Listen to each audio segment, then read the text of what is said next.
Hello.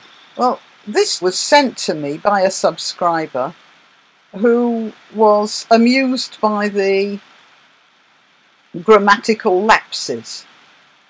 And at first I said, well, it's a very short thing, and in any case, you expect grammatical lapses in Twitter, and I didn't think I could make a video of it. However, I gave it a second look, and I thought it's not so much the grammar as the way the thing is phrased that makes this interesting. So I'm going to bring up some points, and I'll just analyse this little bit. The story is as follows. Owen Jones, the Guardian journalist and Labour Party supporter, here you see the red rose, and apologist for Jeremy Corbyn, retweeted something which turned out to be from an organisation calling itself Jewish Voice for Labour. And he mistook this for another organisation called Jewish Voice. And it turns out that Jewish Voice for Labour is filled with anti-Semitic conspiracy theories and people throwing all sorts of very bizarre accusations at Jews. And I think somebody pointed this out to him, and he deleted the tweet. But he got quite a lot of flack for that. Why are you tweeting stuff without checking who sent it? Look, if a tweet looks reasonable and he thinks it looks reasonable, then you can't usually be expected to go into the history of the organisation if you are not a politician. You're just sending out messages. So that's the first thing. I don't actually want to have a go at Owen Jones specifically for that, on the grounds that if somebody sounds like they're making good sense, then you're taking their sentence as good sense. However, I'm not so sure. You see, I don't know what the tweet was because he deleted it, but I'm not so sure it was good sense. I think he realises that he was actually tweeting anti-Semitism at the time. That's my speculation anyway, and we'll get to why I think that in a minute. But first of all, Owen Jones. Look, Owen Jones. So, okay, I know you've got a very ordinary name, and there must be about 1 million Owen Joneses hanging around the British Isles. But, you have to choose something to make it a bit more you. And you do 84, that means everyone knows exactly how old you are. Why do people put their birth date in these things? I just don't understand. And it seems to me to betray a very great, can you say a great lack of imagination? It's the other way round, isn't it? It betrays a lack of imagination, a dreadfully colourless imagination. All right, so, well, we've got that out of the way. Right, so I'm rushing around as I scan through Twitter and shared a piece from a group called, now look at this, a group called Which I Don't Know Anything About, right? So he's actually deleted the name. Now, it seems to me the sort of mistake that happens when you're going back over what you said several times and you've deleted more than you thought you had. You know how the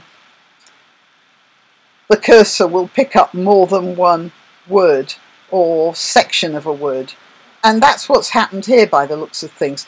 But it seems very telling that he didn't notice or he didn't pay attention that that was missing there. He wants to delete the memory, really. He doesn't want to remember what he did there. He doesn't want to remember these awful people. They really are awful people, by the way. Okay, a group called blank, which I don't know anything about. For balance, which I've now deleted. Now that's also interesting. It should be anything about, which I've now deleted, but he had to stick in that for balance. He's excusing himself here. And he knows he's wrong. He knows he's wrong because he's put it in the wrong place. He's not thinking about how he's phrasing this because he's in a state of confusion. Okay. My view is anti-Semitism is a sickening disease. Okay, now this is also interesting. He's got words, Owen Jones. He knows how to use words. He's extremely literate. He's extremely bright. But he's fallen apart here. First of all, anti-Semitism is not spelt like this. One word. If you do want to put a hyphen there, it's not a capital S. So he's put anti-Semitism, and he's taken this word, Semitism, as you would capitalise the word, for instance, Jews. And it shows this is preying on his mind here. Okay, anti-Semitism is a sickening disease. Okay, I can't argue with that. But you don't have a sickening disease. There's something wrong with the way that's been phrased. A dreadful disease, a repellent disease, a grossly disgusting disease, or something like that.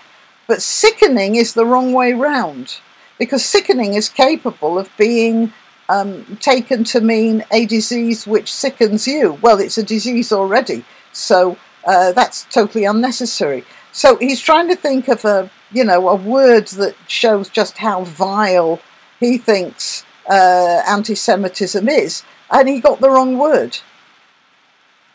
And that's what's that sickening? That sickening is sickened how he feels about himself, retweeting something from these guys who shall remain nameless. Okay, now my view is anti-Semitism is a sickening disease which exists.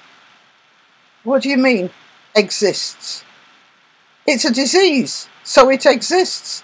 You don't need to say that it exists, but you do if you've got to keep reminding yourself of that. And needs to be extinguished without compromise. This is great here. He's completely lost control of his phraseology. You don't extinguish anything without compromise. You extinguish something. You don't compromise, it's either on or it's off. If you're putting a candle out, you're not doing it without compromise. He's got everything wrong here. He's thoroughly ashamed of himself. He knows he's wrong. He also knows that what he tweeted was wrong. And now he's very embarrassed. And he's using all sorts of words like sickening and without compromise to try and make himself feel better about himself. Won't work, Owen, because we've rumbled you.